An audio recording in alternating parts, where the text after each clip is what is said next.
got it thinking here. Okay. Says it's recording, so I think we're good to go. Yeah, we're good to go. Sweet. Does anyone want to offer a prayer before I call on somebody? I can do it. Okay, thank you. All right. Dear kind Heavenly Father, we thank you for being here in this meeting. We thank you for all the things we're learning. We're grateful for our families, for the blessings that come through the gospel. We ask thee that thou bless us with thy spirit, that we might still learn things that will help us in our future. We ask thee for every member of this church, that we might achieve what our leaders are trying to tell us to do.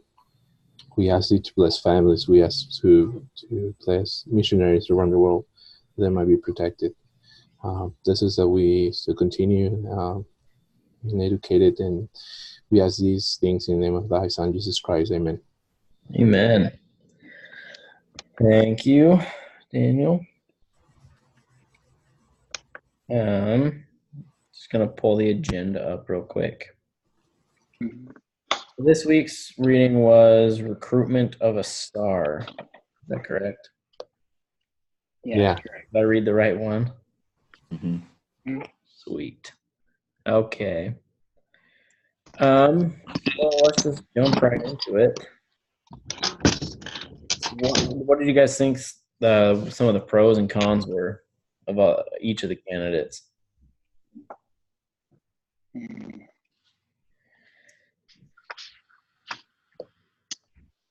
Tell you right now. There were this? about 4 or 5 of them. I think to start with, I think the first person was Gerald Baum. I think. Mm-hmm, I'm just going off of what I wrote up on my case study. Yeah, I'm pulling that up right now. I mean, I put down that he was like 15 minutes late to the interview, and he wasn't apologetic about it. He just showed up like it was no big deal and didn't really have any sense of time. Yeah. Time management, you know. And we all know that's awful to do in an interview. Oh, absolutely. Yeah, I mean, I don't know. And like the stuff I wrote up and quoted from him, I mean, he just kind of came across, I mean, from how I read it, he came across kind of arrogant and kind of, you know, like I got one quote saying it's not like I hate my boss or something. So it sounded like he was kind of talking negatively about his company. Yeah. And I don't know. I kind of said he came off self-centered and, you know, he really just tried to make himself look good, not give credit to his team, which he obviously worked with. Yeah, so, exactly. That's what I had down. Yeah. Yeah. Some of the other candidate I remember writing down was Seth. I forgot his last name, but he was kind of seemed to be the best one, probably sticking out. But he was always had like the best answers. He was early to the meeting, and he was showing them that he was ready to go and he was prepared with everything, with the interview, and he was excited to, get that started. Seth Harcum, that's his last name. Yeah. Just adding something like Matthew, and you said about Gerald, I think Baum. Yeah. So man, this guy, he was self-centered. He looked like he already achieved what he's supposed to achieve. And he's trying to go to a place, to apply for a job that, is supposed to be something that he needs. But the way that he presented himself, it was like, it shows the company that they are the one that needs that needs him, Mm-hmm. And I think most of the time, like the company, yes, they need your talents and they try to find the best candidate that fits their needs. But it's not a matter as you are like the source, that you are, or the customer that we have, Mm-hmm. And then, right. Yeah. So when he came late and everything, he didn't bring up an excuse or say why he was late. It was like, I just showed up. That's the time, that's it. Letting the interviewer to know that maybe he's gonna do that later on. He's gonna do that with the clients. Mm-hmm. Yeah, and so at the beginning, his first impression is not talking very well about him. Yeah. And when he opened his mouth, oof. Yeah, like, when the interviewer is interviewing you, they want to know, yes, where you're living, the other company. But if you just are mentioning all the negative stuff, they think, well, this is going to be the same guy saying the same thing about us in a couple of years down the road. Mm-hmm. But we don't provide him whatever he wants. So I was like, exactly. That was very, very, very bad in him. Yeah, he was brilliant, but it wasn't good. Yeah. Yeah, but isn't that kind of what they're – oh, sorry.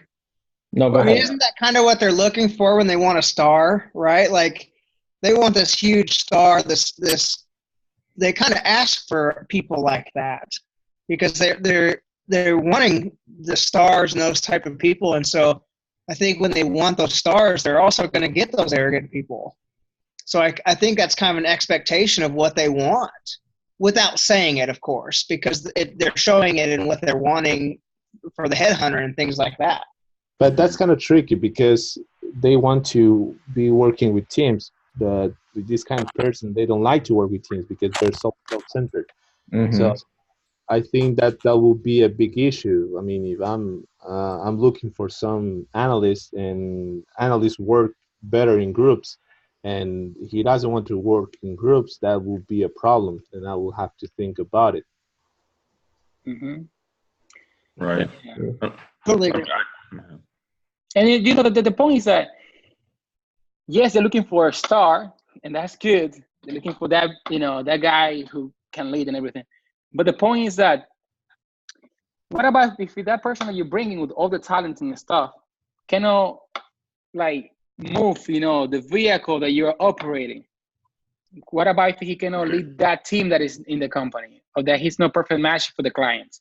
He can be a great brain, but if he comes to the company to create contention, arguments, he doesn't like to be a team player and things like that.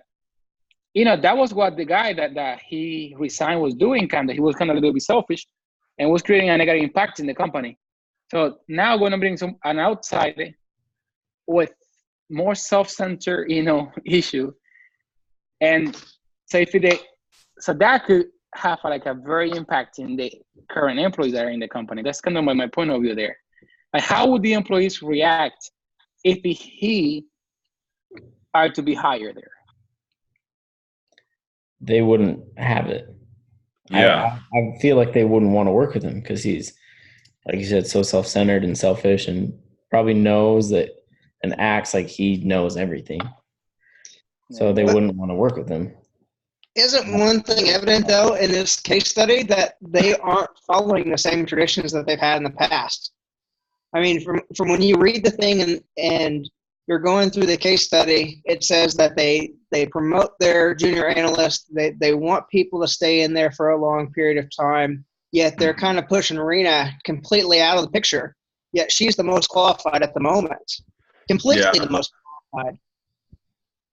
Mm-hmm. So it's kind of like you're completely getting away from the culture that the teamwork that you supposedly have. And what's that saying to the staff also? Because there were multiple people that were like, when are you going to find a real replacement?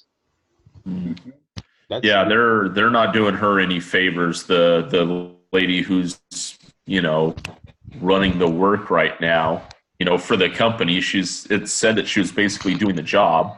And then they're going outside, and that, I mean, not to jump too far ahead, but that was kind of like one of the last things to write up on the case study is like, hey, well, what are the implications if they hire on someone from outside? It's like, well, in my opinion, if you did that to me, I'm going to be mad because I know I'm qualified, and then you bring an outsider in, the way I look at it, when I've been, giving you my dedication and working hard, and I feel like I deserve this promotion, and then you bring a guy in off the streets. Like, are you kidding me? I'm going to go find somebody who can use me and promote myself, because it's obvious that my company is not going to promote me. So yeah, that lady that's doing all the work is getting the shaft, to say the least. Yeah, that's very, very true. I think that companies sometimes like bring outsiders because they want like fresh ideas. They think their workers are kind of like burned on their work, and bringing someone new is just like bringing fresh ideas. Mm-hmm. Well, I agree with that, but at the same time, I mean, this company's been around for a long time, according to the information, and they have that culture that's known throughout the industry. And so, kind of like I said, they're just completely contradicting their culture. And when I said I wouldn't hire any of the other people as a senior analyst, it would have been Rita. That's what I put it in the case study. You can put the other ones on as a junior. I think Sonia'd be a great junior analyst under Rena, or a team analyst, even that. Yeah, I think that's one of the big weaknesses that a lot of companies have, is that they want to be that superstar from the outside. Yeah, but that have a negative impact, like in company. Like, a couple of years ago, I was working for this company, and so this guy, he set up a business. We were selling business loans over the phone, and everything was going fine. The company was growing very good. When the company was growing, they brought an outsider. And when they brought that guy, the guy was smart, brilliant. He knew Excel reports. He was a brain, but he didn't like to, to work with the team. He brought his people from his previous, job, and he brought them in. So when that happened, myself and part of the team, we feel offended, because we're like, come on, we have been doing everything here, working hard. We know how to do the job, and we're getting the company to the next level, and that's what they're doing. So we can internally stop production. We're working just regular stuff, no extra mile, no nothing. What happened with the production was going down. It was going, 80, 90, it was going down 80, 70, 60, 50. Yeah. The owner, he came down, he was like, what the heck is happening, And we're like, we don't know what's going on. We don't know. Then when he did some research and he talked with some people that were internal in leadership position, he explained to them that what was going on. Then he promotes a couple of myself and other people. Mm-hmm. And the positions are going up, 60, 70, 80, 90. And it was like, what happened is, like, when you have people internal, they're going to work the extra mile just because they see that you kind of, looking at them. And they're going to do more, and they know how to do the job, they already are qualified. Mm-hmm. What you have to find out is just prepare them with, like, maybe a little bit of training or something to how to lead people and stuff like that. And that's what I put on my case. I was like, this company was great, but they didn't have a training development program where they prepared their people to be, like, in higher position.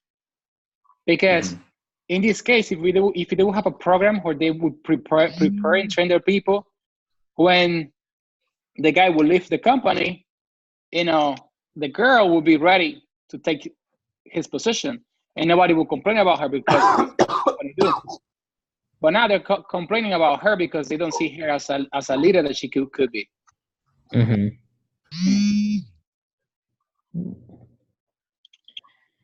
Veronica. What is your name, Anita?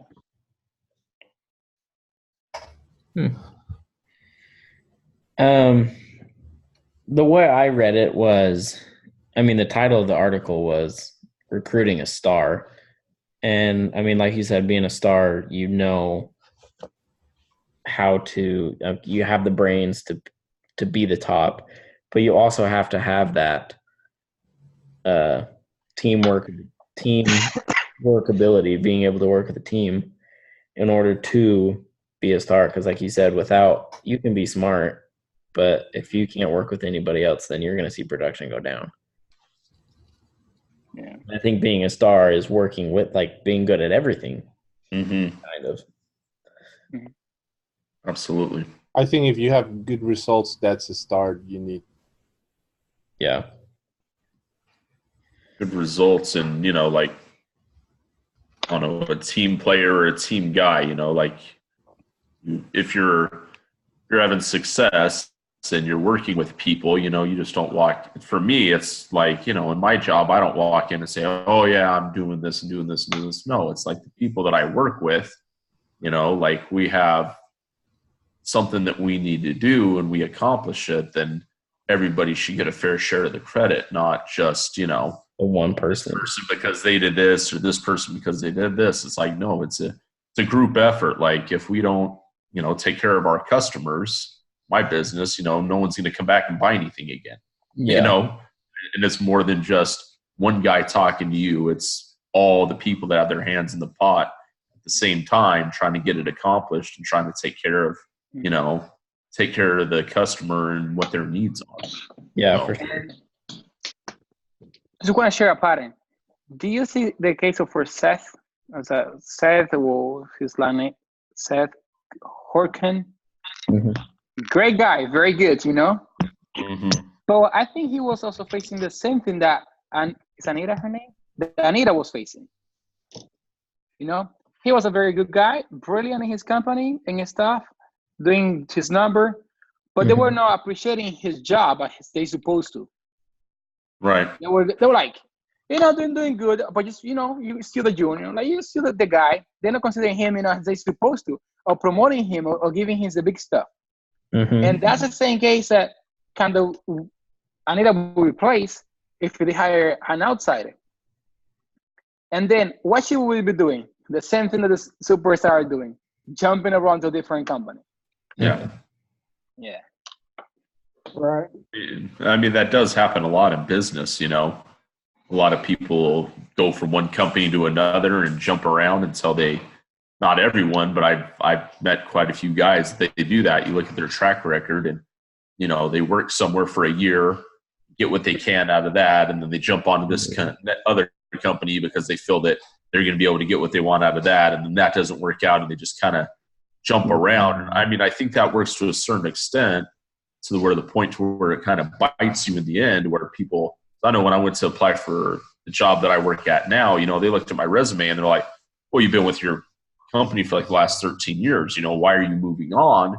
It's like, well, there's a lack of opportunity. I work for a mom and pop. I need to go to a bigger company where there's more room for me to grow. I've grown as far as I can with this company. I need an opportunity. They're like, well, and loyalty does, I think play a factor in that. They're like, hey, we can bring this guy on, and I just look at his track record, Oh, definitely. Mm-hmm. Yeah, I'm thinking the same thing.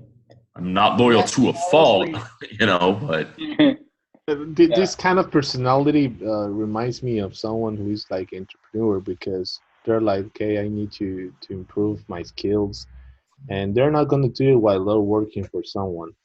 And sometimes they're like, I'm going to set out my company. I mean, those are good personalities. Mm-hmm.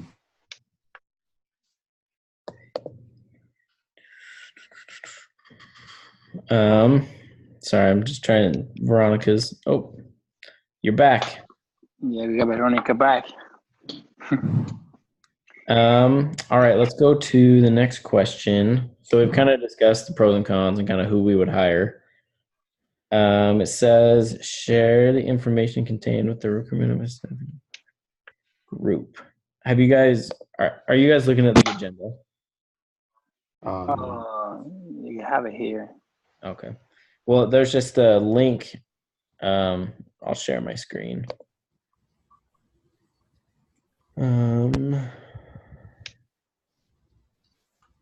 There. You guys see that? Yeah. Oh, where to go? Sorry, I'm still trying to figure out how to do all this stuff.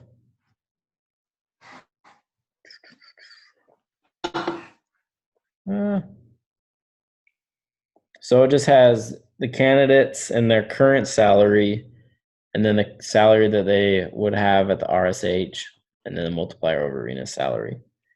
Does this kind of change what you guys either said or thought about who to hire?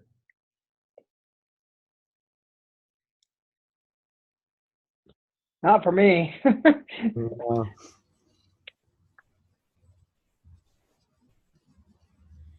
I mean, me neither. Definitely tells me there are people that I wouldn't have hired, period. Mm-hmm. And Gerald and David would have been the two that I wouldn't have hired. Yeah. And their salaries definitely would have been indicators of not wanting to do that. Yeah. That's their current salary. Beautiful. Yep. Current salary. Yeah. That'd be nice, right? Kidding, huh? You know, yeah, you know. Okay. I think Rina would be the good one there. Me. So we all agree we just stay the same. That doesn't change anything. Mm-hmm.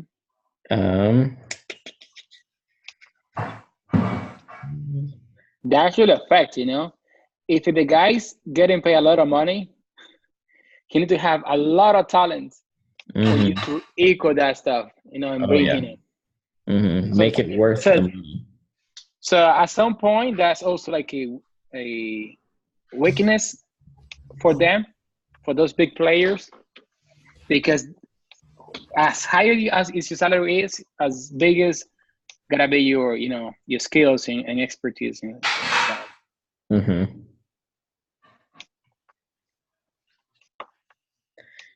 Do you guys think Steven should give Rena a permanent offer that's like outside the company? yeah. How explain? Like I mean, why? like staying on the job? It just says, should Steven give Rena a permanent offer or hire outside the company? Oh, hire outside? Yeah. I mean, we all agree the Rena is the best one, right? Mm-hmm. I mean, yeah. I mean, there's even, let me see. There's something I was right because there says Rena still sometimes relies on the advice of the more senior analysis in the technology group. He thought, and she was made some improvement, and of course he was happy with her work. And even there are people that were working with Rena says, for example, the Salesforce thinks she has to be more assertive when she prepares the reports. And I think she can still learn this because she's kind of new about trying to be like a senior. Mm-hmm. And I think that will be a good point to let her know that she can improve those things. And I think if she improve it, she will be a star. Yeah, definitely. Absolutely. I mean, it's just having a little faith in Rena because those things kind of make Steven think like, oh, Rena is not the best.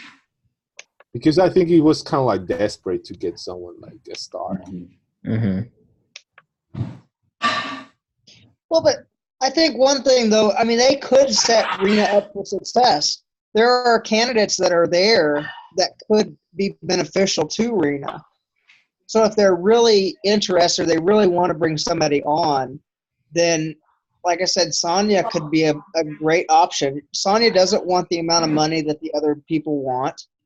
She's not as experienced as some of the other guys, but I think that she would bring things to the table that Rena wouldn't be able to do.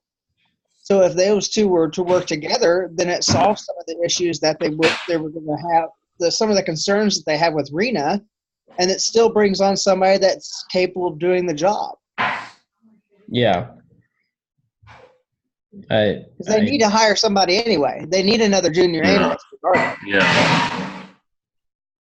Yeah, and she seemed like pretty ambitious, and she was a Stanford graduate, so she's smart. Right. So I mean, make it worth that money. Yeah, and then I think like in the readings, she like global. I'm trying to remember if that was her or someone else like globalized her company or something like made a huge improvement to her company, I think is what she did, if I'm remembering the reading right. I think so. Right. To where that's a huge asset and a huge value. Like you thought of something like that and probably made your company a lot of money. Mm-hmm. What Yeah, did they you, said that she was very knowledgeable about the industry. yeah. So I mean I think she would be a better pickup than any of the other guys. And I mean, you could always, and that's the thing with business, right? You can get creative with positions. You know, it's not like you have to have one set position for something. It's like if you have talent out there, you can bring that talent on and get creative and put them in a position where they're going to succeed. Oh, yeah. You know? So I think that's what a good boss or a good owner, you know, Yeah. one of the kind of companies would do. Absolutely. I agree with Jonathan, you know. I think the best way would be promoting Rena and bringing somebody else, you know, as a junior there. Because that would be the best way to bring I think an outsider as a second, you know, not as the kind of the first. You kind Right. of, and it shows the people of it. So you got to start from some point so you can get to the top. Right. Yeah, I think it would be a good idea, that one. How do I change because it says there's 3 minutes remaining. How do you make it? Do you Yeah. register like your BYU account to Zoom? That's fine. Like I think it will keep going, you know, after. No, it I've been closes. kicked out before. Yeah, Some other ones. I close and kicks out everyone. You have to you have to register your account. Because I can register, you know. We can keep going. Let me see if I can get it done from here. I don't even know how to make you the host anymore. No, that's fine. That's fine. I just don't want to get kicked out in 2 minutes. No, you can keep going. Okay. I think it won't. Yeah. Okay, if you want to take care of that, I'll just ask the next question. Yeah. Should Steven have let Peter go? What do you guys think? Didn't Peter quit? Yeah, I'm trying to remember this article. I read it at the beginning of the week. Because I've heard it both ways. I've heard it both ways, but my understanding is he quit without notice. Yeah. It He just said kinda both rolled in the article. Yeah, and he was thinking, he was trying to investigate how much he was gonna earn the next job, but then he just quit and leave, and then send a note after he quit. Yeah, because it says in the first paragraph that Peter ended up leaving the firm. That doesn't mean he was fired. He left. Yeah. Mm-hmm. Yeah, but But he's there trying was to leave. something else in there. Yeah, he's trying to leave because of more money. Mm-hmm. That's crazy. So if Stephen like gave him like a better offer, you know, he maybe could like stay. So that's the point. Like, should he like try to bring him back with a better offer, with a contract offer?